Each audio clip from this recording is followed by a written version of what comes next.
जय हिंद साथियों, मैं अनिल कुमार फिर से अपने यूट्यूब चैनल में आप लोगों का स्वागत करता हूं। दोस्तों, आज के सेशन का मेरा जो टॉपिक है वो आपको क्लास 12th का जो ज्योग्राफी है उसका जो पार्ट बी है उसका जो आपको दूसरा लेसन है वो है आपको मतलब प्रवास प्रकार, ठीक है ना, कारण एवं परिणाम, इसके बारे में हम लोग चर्चा करेंगे। मतलब कि इस टॉपिक में जो आपको जो सबसे मुख्य जो केंद्र रहेगा वो आपको प्रवास रहेगा। तो इस प्रवास के प्रकार, कारण और इसके क्या परिणाम होते हैं, इस सब के संदर्भ में हम लोग क्या करेंगे कि आपको बात करेंगे।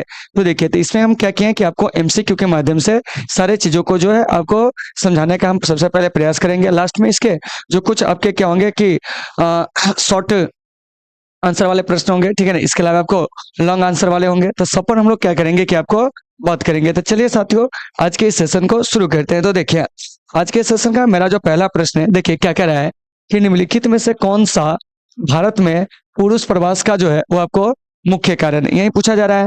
तो देखिए, तो भारत में पुरुष प्रवास का जो मुख्य कारण है साथियों, वो आपको हमेशा से काम और रोजगार रहा। इसका मतलब क्या हुआ, ये जो पुरुष होते हैं ना, ये आपको काम और रोजगार की तलाश में क्या होता है कि अपने मूल स्थान को छोड़कर किसी अन्य स्थान पर जाकर क्या होते हैं कि आपको रहने लगते हैं। तो एक का जो राइट आंसर हो जाएगा वो आपको सी हो जाएगा। तो देखिए, तो सबसे बड़ा क्वेश्चन है ये, कई बार आपके एग्जाम में पूछे भी जाते हैं, तो आप इसे बढ़िया से याद रखोगे कि भारत में पुरुष प्रवास का मुख्य कारण, तो कहोगे काम और रोजगार सबसे ज्यादा। चलिए आगे चलते हैं, क्या कह रहे हैं सुनिए। कह रहा है कि निम्नलिखित में से किस राज्य में सर्वाधिक संख्या में अप्रवासी आते हैं। मतलब कि सबसे ज्यादा जो है आपको प्रवासियों को जो आकर्षित करने वाला राज्य है वो कौन है।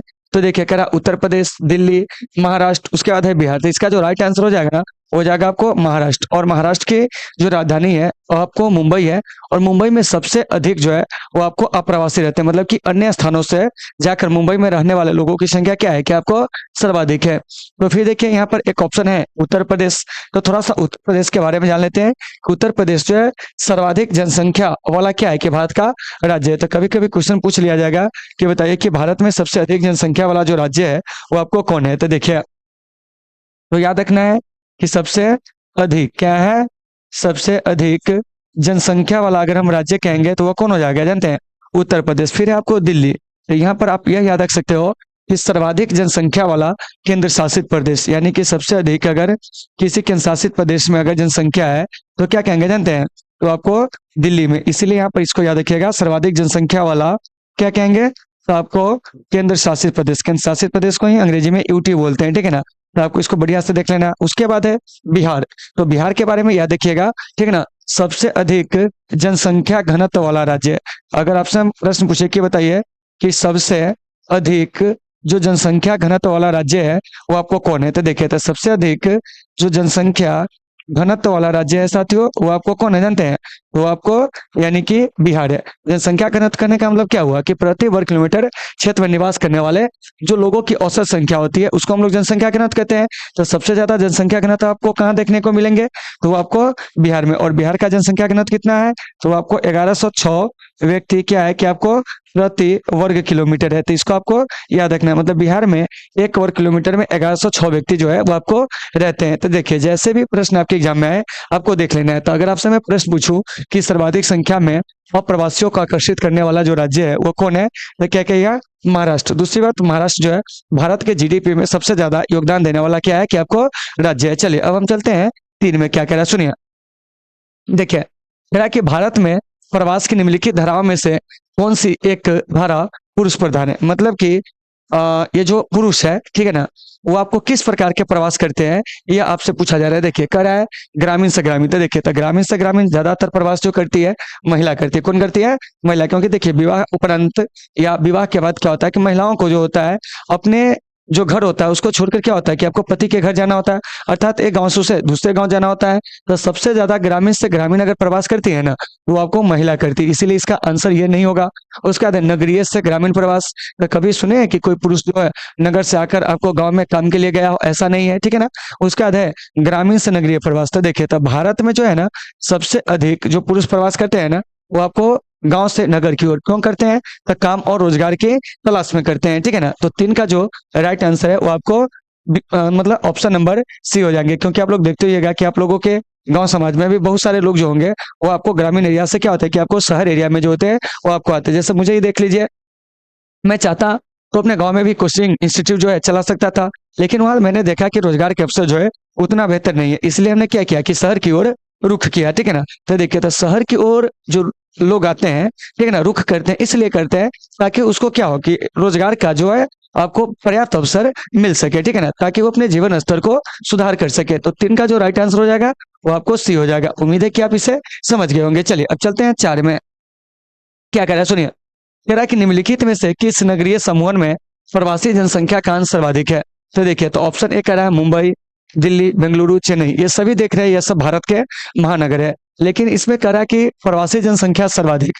तो साथियों, प्रवासी जनसंख्या जो सर्वाधिक है ना, वो आपको कहाँ जानते हैं, तो वो आपको मुंबई नगरीय समूह में जो है सबसे ज्यादा है। तो इसका जो राइट आंसर हो जाएगा वो आपको ये हो जाएगा, मतलब कि सर्वाधिक जो है आपको, मतलब कि प्रवासियों को आकर्षित करने वाला जो आपको शहर है वो आपको कौन है, तो आपको मुंबई है, जो कि आपको महाराष्ट्र की राजधानी। और इस मुंबई को हम लोग क्या कहते हैं, तो याद रखिएगा, भारत की क्या कहेंगे कि आपको वित्तीय राजधानी। क्या है, वित्तीय राजधानी। दूसरी बात आपको क्या याद रखना है, जानते हैं कि भारत की वित्तीय राजधानी के बाद एक चीज आप और याद रख सकते हैं, क्या, तो भारत में इसे जो है प्रवेश द्वार कहा जाता है।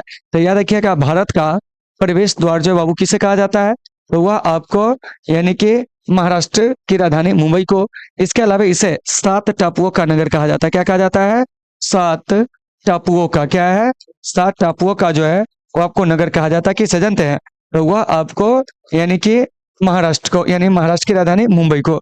तो इसे भी आप अच्छे से याद रखोगे। और ये सभी जो है ना, क्या है जानते हैं, ये सभी के सभी जो है वो आपको महानगर है। सभी जगह आपको क्या प्रवासी जनसंख्या आपको देखने को मिलेंगे, क्या होंगे, मिलेंगे, लेकिन सबसे ज्यादा जो है वो आपको कहाँ जानते हैं, तो आपको मुंबई में। तो इसलिए इसका आंसर जो हो जाएगा ये हो जाएगा। चलिए अब हम चलते हैं आगे।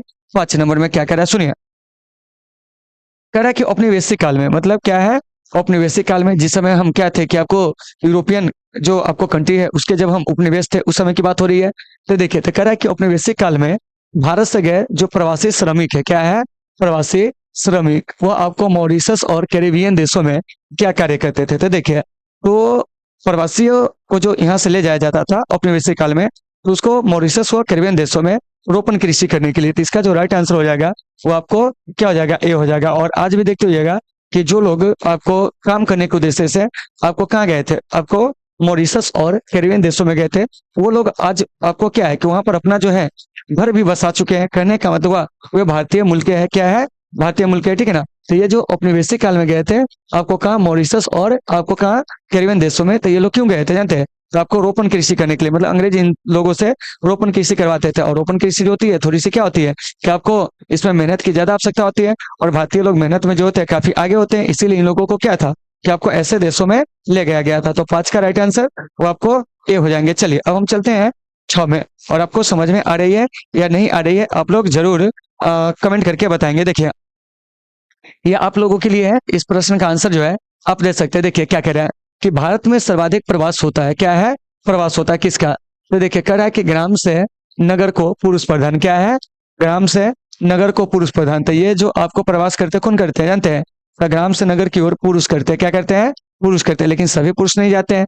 कह रहा है कि ग्राम से ग्राम को महिला प्रधान। तो इसका जो राइट आंसर हो जाएगा ना, वो आपको क्या हो जाएगा, ऑप्शन नंबर बी हो जाएगा। क्योंकि देखते होइएगा कि भारत में जो सर्वाधिक प्रवास होता है वो किसका होता है, तो कहेंगे ग्राम से ग्राम को मतलब महिला प्रधान। तो ये जो 6 नंबर देख रहे हैं इसका राइट आंसर भी हो जाएगा, क्योंकि महिला को विवाह उपरांत जो होता है अपने गांव को छोड़ना पड़ता है, और महिला जो होती है इसी प्रवास को सबसे ज्यादा करती है, इसीलिए इसका राइट आंसर जो हो जाएगा वो आपको बी हो जाएगा। और भारत में ये सबसे ज्यादा होने वाला क्या है कि आपको प्रवास है। चलिए अब हम चलते हैं 7 में। और आप लोगों को समझ में आ रही है या नहीं आ रही है, आप लोग कमेंट करके जरूर बताएंगे। चलिए देखिए, अब हम लोग यहाँ से आगे चलते हैं। क्या कह रहा है, देखिए कह रहा है कि भारत में अंतर्राज्यीय प्रवास में जो होता है आपको प्रमुख है वो आपको क्या है। तो इसका जो है आंसर आपको क्या करना है कि आपको देना है स्वयं से, ठीक है ना। चलिए बताइए, कह रहा है कि भारत में अंतर्राज्यीय प्रवास में सर प्रमुख क्या है। तो देखिए, कह रहा है कि ग्राम से नगर को पुरुष प्रधान। देखिए इसमें कह क्या रहा है, अंतर्राज्यीय प्रवास का मतलब होता है क्या, मतलब अपने ही क्या है कि जानते हैं कि आपको देश में क्या है, अपने ही देश में एक राज्य से दूसरे राज्य में जो होने वाला प्रवास है उसकी बात हो रही है। तो देखिए, तो कह रहा है ग्राम से नगर को पुरुष प्रधान। तो इसका जो राइट आंसर हो जाएगा ना, यही हो जाएगा। आप समझिए कैसे, तो जैसे देखिए कि हम बिहार के हैं, ठीक है ना।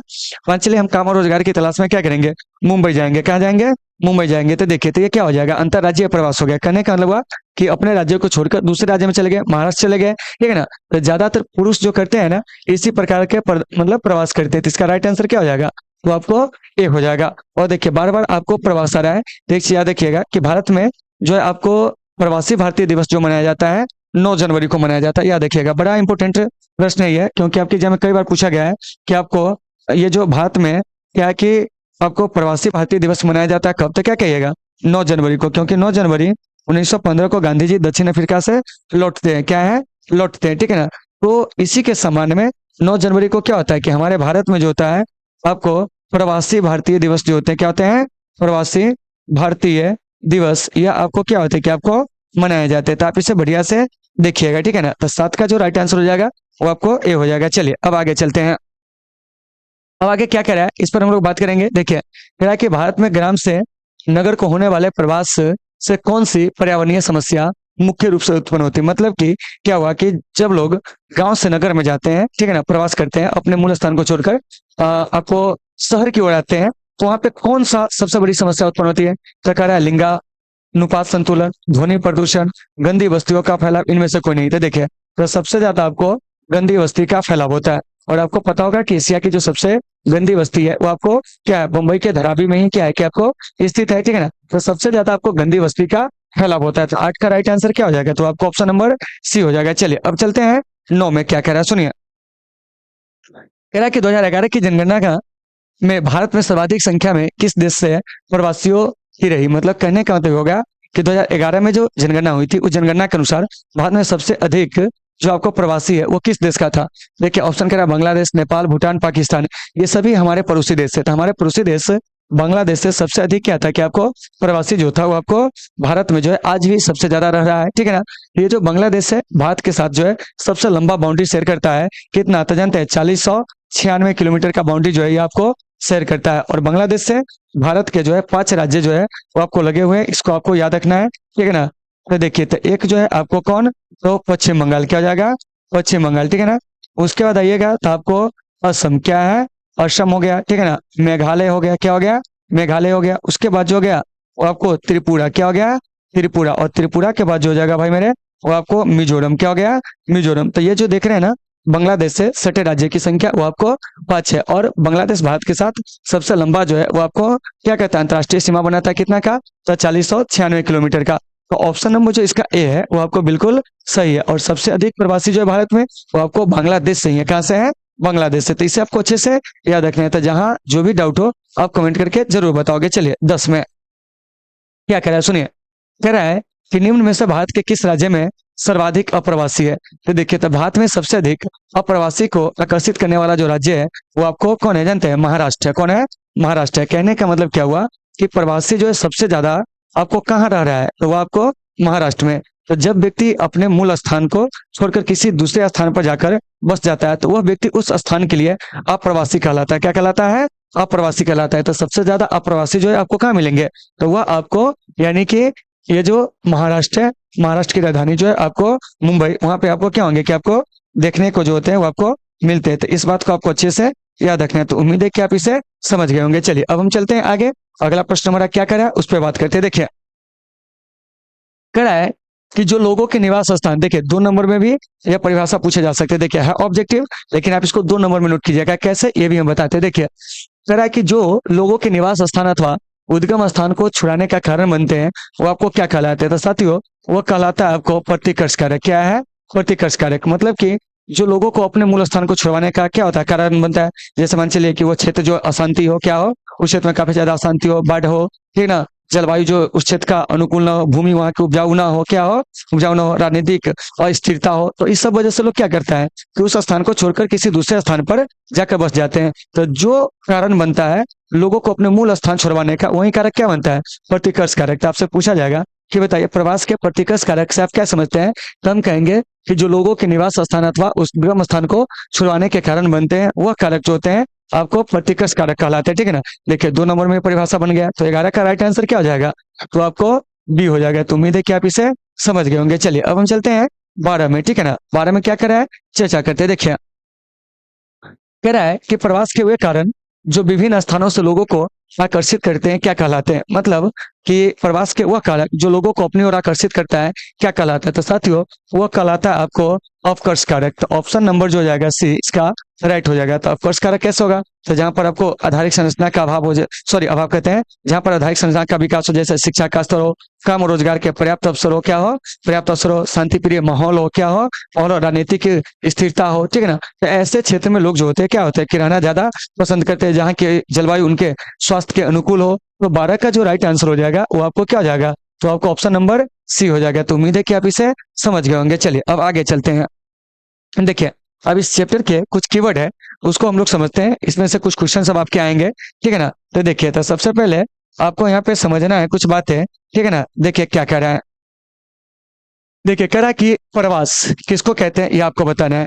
तो देखिए शुरू में बताए थे कि जब व्यक्ति अकेले या समूह के साथ अपने मूल स्थान को छोड़कर किसी अन्य स्थान पर जाकर बस जाता है तो उसको क्या कहते हैं, प्रवास कहते हैं। तो वही कह रहा है कि किसी व्यक्ति या व्यक्तियों के समूह द्वारा अपने निवास स्थान का अस्थायी एवं अस्थायी रूप से जो है छोड़ना क्या कहलाता है, तो आपको प्रवास कहलाता है। यानी कि व्यक्ति जब अकेले या समूह के साथ अपने मूल स्थान को छोड़कर किसी दूसरे स्थान पर जाकर बसता है तो उसको क्या कहते हैं, प्रवास कहते हैं। फिर देखिए एक है आपको उत्प्रवास, ये भी तो पूछा जाएगा। तो याद रखिएगा कि एक देश या राज्य से दूसरे देश या राज्य में जाकर बसने की जो प्रक्रिया होती है उसको क्या कहते हैं जानते हैं, तो उसको उत्प्रवास कहते हैं। जैसे मान चलिए कि हम भारत के व्यक्ति है, अब हम अमेरिका में जाकर क्या हो गया कि आपको बस गए, क्या हो गया बस गए, तो हम भारत के इस जगह को छोड़ दिए, तो यह जगह जो होगा ना हमारे संदर्भ में उत्प्रवास कहलाएगा। और हम जहां पर बस गए क्या हो गया, बस गए, तो वहां के लिए हम क्या हो गए, अप्रवासी हो गए, ठीक है ना। तो ये जो है आपको उत्प्रवास, तो इसको आपको याद रखना है। उत्प्रवासी तो एक देश या राज्य से दूसरे देश या राज्य में जाकर जो बसने वाला व्यक्ति होता है उसको क्या कहते हैं, तो आपको उत्प्रवासी कहते हैं। जैसे मान चलिए कि हम भारत से जाकर अमेरिका में बस गए तो हम क्या कहलाएंगे, उत्प्रवासी कहलाएंगे। अमेरिका के लोगों के लिए अप्रवासी कहलाएंगे, क्योंकि हम अमेरिका के नहीं थे, हम कहाँ के थे, भारत के थे। तो देखिए सब कुछ आपको याद रखना है। उसके बाद है आप्रवासन, क्या है आप्रवासन। तो देखिए तो जब एक व्यक्ति या समुदाय किसी अन्य क्षेत्र या देश में, यानी देखिए क्या कह रहा है कि जब एक व्यक्ति या समुदाय किसी अन्य क्षेत्र या देश से किसी देश में आकर रहता है तो उस क्रिया को क्या कहते हैं, आप्रवास कहते हैं। यानी कहने का मतलब क्या हुआ कि जैसे हम भारत के लोग हैं, क्या है भारत के हैं, ठीक है ना, हम चले गए मान के चलिए इंग्लैंड में रहकर बसने लगे, तो यह क्रिया क्या कहलाएगा बताइए। तो ये आपको अप्रवास कहलाएगा। जैसे कोई बांग्लादेश का व्यक्ति है, वह आपको क्या किया कि अपने देश को छोड़कर हमारे देश में आ गया, तो वो क्या कहलाएगा जानते हैं, अप्रवासी कहलाएगा। तो ये सब आपको याद रखना है। उसके बाद है उत्प्रवासन। तो देखिए तो किसी एक देश से दूसरे देश में रहने बसने अथवा जीवन व्यतीत करने के उद्देश्य से जब लोग स्थानांतरण करते हैं, अपने निवास स्थान को छोड़ते हैं, तो उसको क्या कहते हैं जानते हैं, तो उसको हम लोग कहते हैं उत्प्रवासन। उसके बाद है अप्रवासी। तो अस्थायी निवास के उद्देश्य से किसी ऐसे देश में आकर बसना जिसका वह मूल निवासी नहीं है, तो वह क्या कहलाएगा, अप्रवासी। जैसे देखिए बांग्लादेश का व्यक्ति हमारे देश का नहीं है लेकिन वो यहाँ पर आकर बस गया, ठीक है, तो क्या कहलाएगा, अप्रवासी कहलाएगा। देखिए म्यांमार से जो रोहिंग्या लोग हैं अब आपकर वह क्या हो गया, भारत में रहकर बसने लगा, तो क्या हो जाएगा बताइए, तो आपको अप्रवासी कहलाएगा। तो देखिए तो यह सब क्या है कि चैप्टर का कीवर्ड है और आपको इसको बढ़िया से क्या करना है कि आपको याद रखना है, और जहां भी दिक्कत होगी आपको कमेंट करके बताना है। चलिए अब हम चलते हैं आगे। आगे क्या कह रहा है इस पर हम लोग चर्चा करते हैं। देखिए क्या कह रहा है सुनिए। अब है कि आपको आंतरिक प्रवास क्या होता है। तो देखिए तो एक ही राष्ट्र में एक स्थान से दूसरे स्थान को होने वाला आवागमन क्या कहलाता है, आंतरिक प्रवास। जैसे देखिए क्या है कि हम भारत में बिहार से है, ठीक है ना, हम आपको महाराष्ट्र में जाकर बस गए, तो ऐसे प्रवास जो होगा वो आपको क्या कहलाएगा बताइए, तो आपको आंतरिक प्रवास होगा, ठीक है ना। मतलब कि अपने ही देश में एक राज्य से दूसरे राज्य में जाकर क्या हो गया, बस गए, एक स्थान से दूसरे स्थान पर जाकर बस गए, या एक स्थान से दूसरे स्थान पर होने वाला जो आवागमन होगा अपने देश में वो आपको आंतरिक प्रवास होगा। उसके बाद है अंतर्राष्ट्रीय प्रवास। फिर देखिए तो एक राजनीतिक इकाई देश से किसी अन्य राजनीतिक इकाई या देश में क्या है कि आपको होने वाला व्यक्तियों का आवागमन क्या कहलाता है, अंतर्राष्ट्रीय प्रवास। मतलब कि भारत से अमेरिका जाइए, अमेरिका से भारत आइए, बांग्लादेश से भारत जाइए, बांग्लादेश भारत से बांग्लादेश जाइए, भारत से पाकिस्तान जाइए, पाकिस्तान से भारत आइए, ठीक है ना। तो यह आपको एक देश से दूसरे देश में आवागमन हो रहा है, तो इसको क्या कहेंगे, अंतर्राष्ट्रीय प्रवास कहेंगे। अब आइए अब अंतर्राज्यीय प्रवास। तो देखिए तो एक ही राज्य में एक स्थान से दूसरे स्थान को होने वाला जो प्रवास होता है ना वो आपको क्या होता है जानते हैं, तो आपको अंतर्राज्यीय प्रवास कहलाता है। जैसे देखिए बिहार में आपको 38 जिला है, मान चलिए हम सीतामढ़ी से, तो सीतामढ़ी से क्या किया है कि हम आपको पटना में जाकर रहने लगे, ठीक है ना।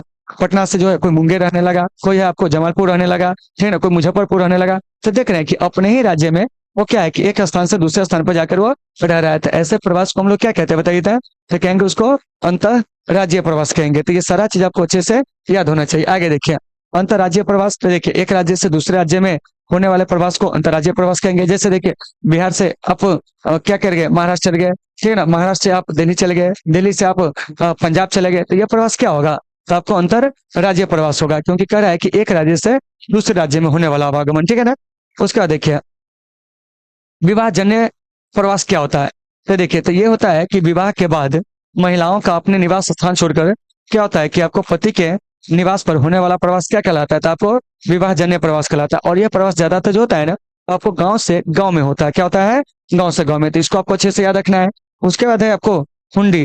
तो अंतर्राष्ट्रीय एवं अंतर्देशीय प्रवासियों द्वारा अपने मूल स्थान अथवा निवास स्थान को भेजी जाने वाली जो धनराशि होती है वो आपको क्या कहलाती है, कि आपको हुंडी कहलाती है। तो साथियों, यहाँ से हम इस सारे सब्जेक्टिव क्वेश्चन को भी क्या किए, कि आपको क्लियर किए, ठीक है ना, जो 2 नंबर में आपके पूछे जाएंगे। लेकिन देखिए, आज मेरा इच्छा है, क्या जानते हैं, कि कुछ नया चीज ट्राई करने का, ठीक है ना। यानी चलती क्लास में जो है ना, हम चाहते हैं, क्या जानते हैं, कि थोड़ा सा आपको मानचित्र जो है वो आपको बताया जाए। तो क्या है कि हम थोड़ा सा मानचित्र को इस पे हम सर्च करते हैं, ठीक है ना। आज देखते हैं कि ये चीजें सक्सेस रहती है, तो कल से क्या होगा कि आपको ये सारे चीज जो है वो आपको पढ़ाए जाएंगे, ठीक है ना।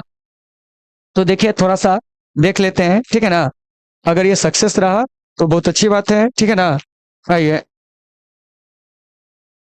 हाँ, चलिए आ जाइए, यहाँ पे देख लेते हैं। अगर ये सक्सेस रहा मेरे भाई, ठीक है ना, तो इसको हम लोग क्या करेंगे कि आपको देखेंगे, ठीक है ना। आ जाइए।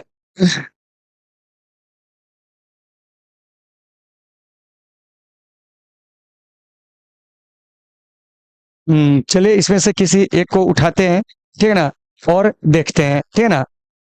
अगर ये सक्सेस रहा तो ठीक है, आ जाइए। लेकिन हमें लग रहा है कि ये यहाँ पे सक्सेस नहीं होगी, क्योंकि इसको डाउनलोड करके सबसे पहले यहाँ पे लगाना पड़ेगा, तब चलकर ये क्या होगा कि आपको सक्सेस होगा, ठीक है ना। लेकिन हम फिर भी क्या करते हैं कि प्रयास करते हैं कल से सीखने का, ठीक है ना। कि कुछ इसमें देखिए, फंक्शन तो बहुत सारी है, लेकिन हमें आता ही नहीं है। हमें बस एक नॉर्मल सा फंक्शन जो है वही केवल जो है वो आपको आ रहा है, ठीक है ना। तो देखिए, यहाँ से हम डाउनलोड करके देखते हैं। अगर ये आ गया, क्या हो गया, आ गया। देखिए, यहाँ से तो डाउनलोड का जो है आपको ऑप्शन ही नहीं दे रहा है, ठीक है ना।